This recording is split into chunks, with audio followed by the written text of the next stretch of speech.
Welcome back to Investing Talk Podcast. Today we're looking at AST SpaceMobile. As usual, before we start, subscribe, like, and comment to this video to support the show. And if there's a specific company you want us to look into, leave it in the comments below. So let's get into the analysis. You asked us to look at AST SpaceMobile, and the story here is, well, it's pretty phenomenal. It's this high-stakes infrastructure play that's finally shifting from pure R&D. That black hole of spending, yeah. Exactly. From that into actual revenue generation. Okay, let's unpack that mission, because the core idea is it's incredibly audacious. They're building a space-based cellular network, Right. and it's designed to connect directly to just, regular, unmodified 4G and 5G smartphones. No special equipment. None at all. No dongles, no special kit. Yeah. It's supposed to feel like a normal cell tower, just one that's orbiting 450 miles over your head. The direct-to-device capability, the D2D, without changing the phone at all, that's been the holy grail. And the Q3 2025 financials, they really suggest they're starting to pull it off. Commercially, you mean? Commercially. We saw Q3 revenue hit, what, $14.7 million? That is a massive year-over-year inflection point. Massive is kind of an understatement. If you look back at Q3 2024, they brought in just $1.1 million. Right. So that jumped to $14.7 million. I mean, that's an increase of over 1,200%. It is. And that scale of growth, it validates that their early agreements are turning into real money. They're moving from a science experiment to a real company. And that revenue isn't just a one-off thing, right? It's the start of something bigger. Exactly. It's tied to contract fulfillment, initial services. And that momentum gives us a peek into their forward pipeline, which, for an infrastructure story like this, that long-term visibility is everything. So what does that pipeline actually look like? Are we talking about real committed dollars? We are. The company has secured over $1 billion in aggregate contracted revenue from its mobile network operator partners. $1 billion. Wow. Yeah, and that includes a big $175 million prepayment from SCC Group. So when you have these Tier 1 carriers, AT&T, Verizon, Vodafone committing capital years in advance, it changes the whole risk profile. It dramatically reduces the risk of future monetization. The execution risk is still high, of course, but the demand is clearly there. $1 billion in commitments sounds incredible, especially for a company that was basically pre-revenue not long ago. But let's, bring it back down to earth. They're still burning a lot of cash, right? Oh, absolutely. You don't build a global satellite constellation on the cheap. This is the classic high-growth infrastructure playbook. Spend big now for the payoff later. Exactly. Spend heavily to build the asset that generates cash flow for years. So Q3 2025 EPS was still negative 0.45 cents per share. But, and this is the key insight, their operating leverage is improving significantly. Okay, hold on. Let's quickly define operating leverage for everyone listening, because that's a critical concept here. Sure. So when we talk about operating leverage here, we mean the fixed costs of building the business, the R&D, the engineering, the software. Those costs don't really increase much with each new satellite. Or each new customer. Right. The cost to design the 10th Bluebird satellite isn't much higher than the cost to design the first one. Got it. So every new dollar of revenue that comes in, especially from that billion-dollar pipeline, should drop faster to the bottom line. So losses should shrink. Precisely. And that's what we're seeing. They were losing $1.10 per share a year ago, so the loss rate has materially improved.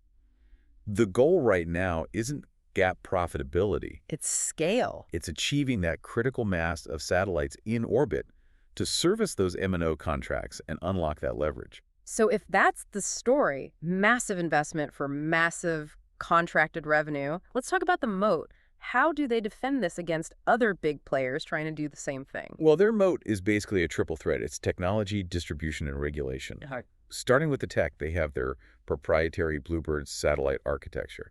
And what's fascinating is the sheer size and capacity of these things. Right. I've heard them described as the largest commercial arrays out there. They are. And size matters here. A lot of people think the trend in LEO is towards smaller, cheaper satellites. But for this, why? Because they need the capacity for real two-way broadband. Some competitors, their D2D is limited to just basic messaging. A lifeline, essentially. So just sending an "I'm okay" text from the wilderness. Exactly. AST SpaceMobile is building a platform for genuine mobile data. Video, browsing, high-quality voice, all to a normal phone. That capability gap is the Yeah. whole point of the Bluebird design. And that distinction, that's the key that unlocks the second layer of the moat, right? The MNO integration. Absolutely. Those MNO contracts with AT&T, Verizon, Vodafone, that's the real structural advantage. They aren't trying to compete with the carriers. They're partnering with them, Yes, they leverage the carrier's existing licensed spectrum rights, so they turn potential competitors into their biggest allies and distributors. which creates huge barriers to entry. Two huge barriers.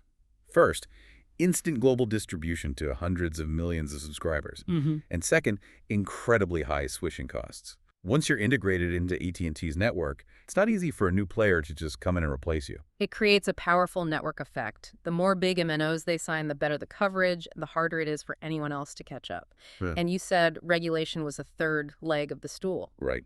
The regulatory side is often overlooked, but it's a huge time advantage. They hold global S-band spectrum priority rights. Which is a very powerful position to be in. It is.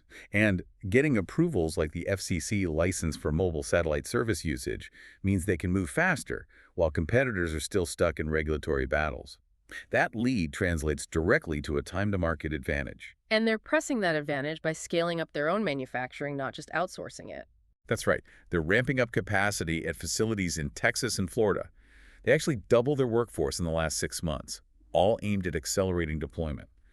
That vertical integration gives them more control over quality, cost, and hitting their big goal. Which is what, 45 to 60 satellites? 45 to 60 satellites by the end of 2026. Okay, building all that requires a massive war chest. Let's talk about the money.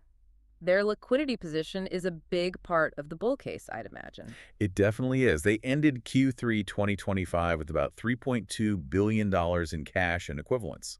That's a substantial cushion. It gives them ample runway. So they're not scrambling for financing every quarter. Right. It lets management focus entirely on execution and scaling up during this heavy CapEx phase. That sounds good, but they did just take on $1 billion in new debt, which can often spook the market. We should probably drill down on that capital raise. This is where the story gets really interesting from a capital structure perspective. Yeah.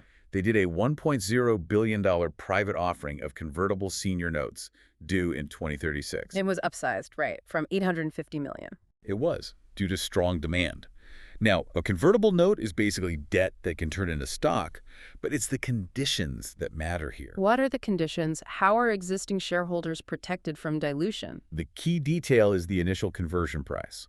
Note holders can only convert that debt to equity if the stock price hits about $96.30 per share. $96. That's a massive premium from where it is now. It's a huge bullish signal. You have sophisticated credit investors basically saying, we'll lend you $1 billion now, and we only want to be paid back in stock if you achieve game-changing success. So if the company never hits that price, it just remains debt. The capital is effectively non-dilutive in the near term. Precisely. The debt only becomes equity if there's a massive long-term win that benefits everyone. They're funding growth without punishing current shareholders. And they're cleaning up old debt at the same time. They are. They repurchased $50 million of their older 4.25% converts. This removes that interest burden and just simplifies the whole balance sheet. Right, which lets them focus the new money on CapEx. Correct. We saw Q3 CapEx hit $259 million. That cash burn is by design aimed squarely at building out that network. Okay, so with all that capital being deployed, what are the near-term catalysts, the moments that will prove or disprove the story? The single most critical milestone right now is the Bluebird 6 launch window. That satellite is fully assembled, tested, and it's being shipped to India for launch very soon. And a successful launch and deployment of that one? It would dramatically de-risk the entire manufacturing and deployment pipeline. If Bluebird 6 works as advertised, it's a major, major validation. And then the subsequent launches can follow, creating a whole series of milestones through 2026. What about on the financial side? Any key numbers to watch? Absolutely. The Q4 2025 earnings release will be crucial. Management guided to a full second half 2025 revenue target of between $50 and $75 million. Okay, and since Q3 was only $14.7 million? It means they have to execute a massive sequential ramp in Q4, somewhere between, $35 and $60 million? Wow, that's a huge ramp. Hitting even the low end of that would show they can scale these services quickly. And if they miss, confidence in that billion-dollar pipeline could take a hit. It's a high-stakes earnings season. Are there any other sentiment indicators pointing one way or the other? A few positive ones. We saw some insider activity from a director, Keith Larson, who bought around $49,000 worth of shares on the open market in December. Insider buys are always a good sign, putting your own money where your mouth is. And Wall Street has become much more constructive recently. We've seen brokerages getting more bullish. One even raised its price target from $59 all the way up to $87. Okay, so that's a bull case. But this whole story is based on perfect execution, which is, well, it's rare in the space industry. Let's talk about the bear case. The execution risk is paramount. It might even be existential. You're launching these massive complex satellites into a difficult ILEO environment. And any launch failure or technical problem? Any failure could severely delay revenue and, just as importantly, damage partner trust.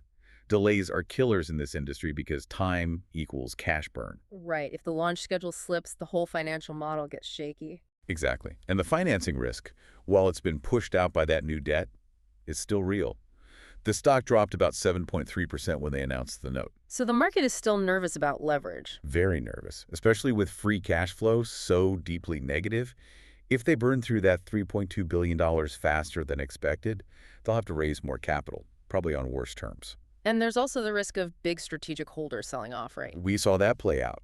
The market reacted sharply when American Tower divested over 90% of its stake. That triggered a drop and a lot of debate about their long-term confidence. Which leads to the final and maybe biggest concern, valuation. It is a concern. We're talking about a company that did under $15 million in a quarter, trading at extremely high multiples. You're paying for potential, not for reality. So there's almost no margin for error. None.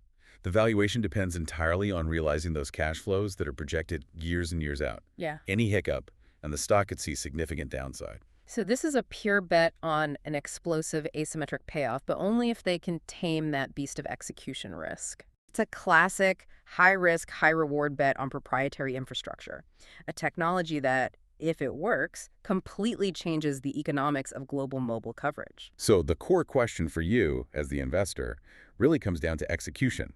Can AST's SpaceMobile successfully launch its Bluebird constellation and turn that billion-plus in contracts into real recurring revenue, proving the massive cash burn was justified? If they deliver, the upside is significant. That's the whole story in a nutshell. Thanks for joining us for this analysis. Make sure you subscribe to Investing Talk podcast for all our latest market commentary.